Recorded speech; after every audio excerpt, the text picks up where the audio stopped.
Olá pessoal, sejam mais uma vez todos e todas muito bem-vindas ao nosso canal. Hoje, conforme eu comentei no vídeo anterior, eu vou compartilhar um pouco com vocês sobre contraste. Vou falar um pouquinho também sobre volume e vou aproveitar os desenhos feitos em vídeos anteriores para o vídeo de hoje ficar mais dinâmico. E caso alguém tenha alguma dúvida em como chegar nessas formas, nestes elementos, que são muito importantes dentro do estudo das mandalas e da geometria sagrada, é só dar uma conferida nos vídeos anteriores que tem tudo muito bem explicadinho em detalhes. Porém, para chegarmos naquelas formas, naqueles desenhos, para quem está começando, é sempre aconselhável a prática de exercícios preliminares para o desenvolvimento das habilidades, como, por exemplo, a firmeza das mãos para fazer os traços. No início dos estudos, as linhas podem ficar, vamos dizer assim, imperfeitas, até devido à falta de firmeza ou um certo tremor das mãos, insegurança, mas o treinamento e a repetição trazem o aperfeiçoamento técnico, e ele só vem com a prática. Aqui eu vou aproveitar este material que foi produzido num vídeo anterior, que é muito importante. Apesar de às vezes não parecer, esse aqui para o desenvolvimento dos seus traços, das suas linhas, e a sua mandala ficar cada vez mais definida, mais bonita, com harmonia, é muito importante estarmos fazendo esses exercícios. No meu estudo, eu começo utilizando um lápis, e com o lápis eu posso fazer linhas mais claras e ir treinando essa firmeza em fazer os traços. É legal também, como eu já falei por diversas vezes, para quem possa ter um pouco mais de dificuldade, marcar um ponto de onde vai sair a linha e o ponto aonde ela vai chegar. Assim você consegue visualizar, fazer com calma cada um dos traços e assim desenvolver a sua técnica e a habilidade e a firmeza nas mãos. Linhas retas são bem interessantes de serem feitas, pois elas vão ajudar muito a desenvolver essa firmeza nos traços. Podemos também utilizar linhas curvas, que já lembram esses formatos de pétalas que naturalmente saem nos desenhos das mandalas. De que forma? Fazemos um ponto da onde vai sair a linha, fazemos ele um pouco ao lado e assim podemos fazer linhas curvas, marcando o ponto, vamos até esse ponto, colocamos outro ao lado, marcamos um ponto, outro ao lado e assim seguimos, tanto podendo ser feito de baixo para cima como de cima para baixo. Marcamos um ponto um pouco ao lado e fazemos a linha. Então marcamos um ponto sempre um pouco ao lado do ponto anterior para fazermos estas linhas. E aqui a mesma coisa, nesses elementos que já lembram pétalas. Marcamos um ponto e fazemos um ponto um pouco ao lado. Podemos fazer de baixo para cima, com o ponto sempre um pouco ao lado, ou de cima para baixo. De baixo para cima, ou de cima para baixo.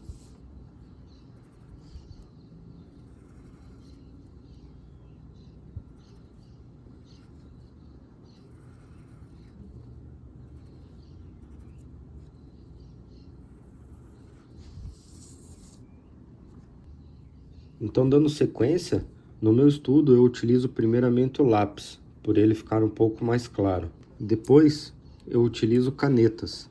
Aqui temos 3 canetas de diferentes marcas e também de diferentes espessuras na ponta das canetas. E cada uma delas, então, vai fazer linhas com espessuras diferentes. As linhas, os traços, aqui são caracterizados pela espessura e eles servem para delimitar cada uma das áreas, das camadas da mandala. E também, nesse caso, vão ajudar a dar contraste ao desenho. Isso se faz utilizando diferentes canetas, com diferentes pontas, que consequentemente vão fazer linhas, traços com diferentes espessuras.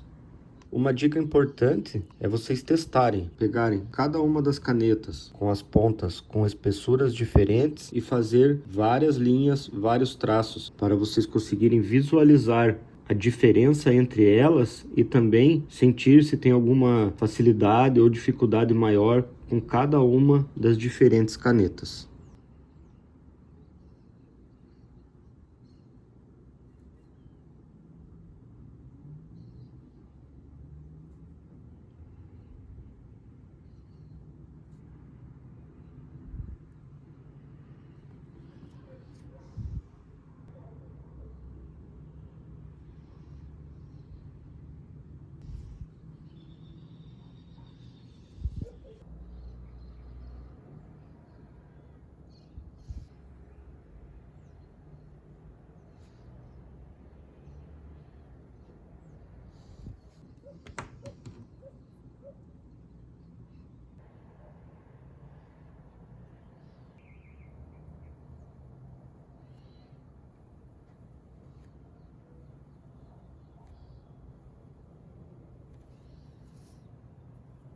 Aqui nos estudos no nosso canal, eu tenho utilizado a caneta vermelha para fazer a função do lápis e a caneta azul para representar a utilização da canetinha preta, que é como eu realizo os meus estudos. Então agora, para representar bem o que eu estou compartilhando com vocês aqui no canal, vou fazer uns exemplos com a canetinha vermelha e com a canetinha azul, com a ponta fina e depois com essa ponta mais grossa, para vocês poderem perceber cada vez mais a diferença que faz utilizar a caneta com ponta fina, a caneta com a ponta mais grossa e também a caneta mais clara e a mais escura, que isso tudo vai ajudar no contraste e no volume das suas mandalas.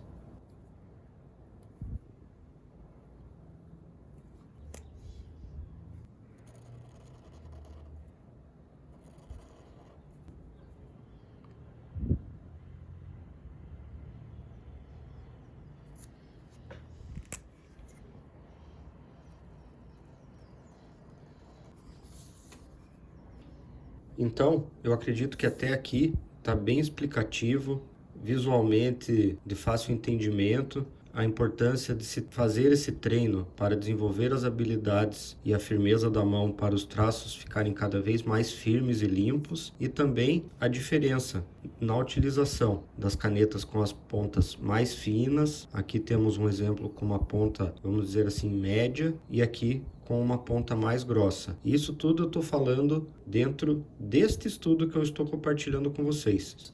Aos poucos, cada um vai desenvolvendo seu estilo e o seu estudo.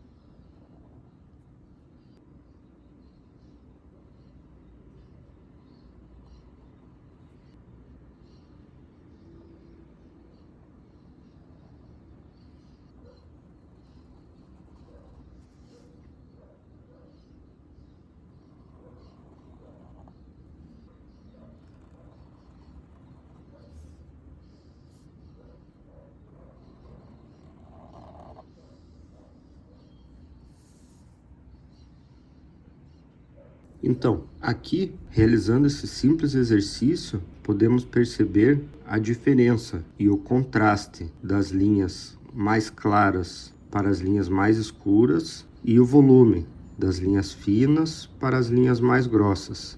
Então, vemos o contraste entre o claro e o mais escuro, sem contar o contraste do branco do papel, que é o mais claro de tudo.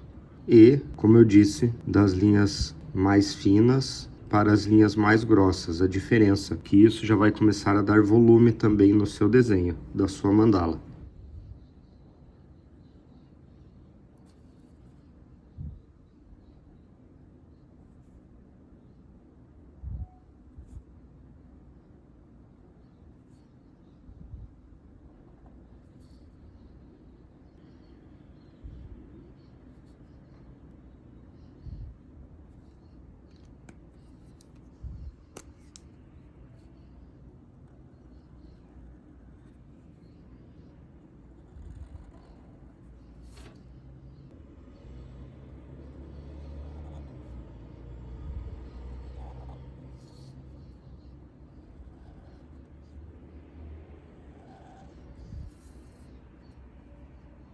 É sempre muito importante fazermos as linhas com o máximo de concentração. As linhas mais claras, normalmente depois elas poderão ser, vamos dizer assim, cobertas pelas linhas mais escuras. Nós vamos utilizar as linhas mais claras como guia, como referência para fazermos as linhas mais escuras.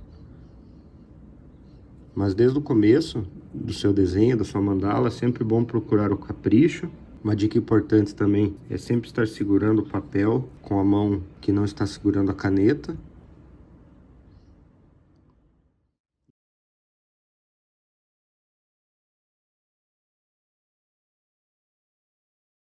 E assim, cada vez mais vamos tendo firmeza para fazer as linhas.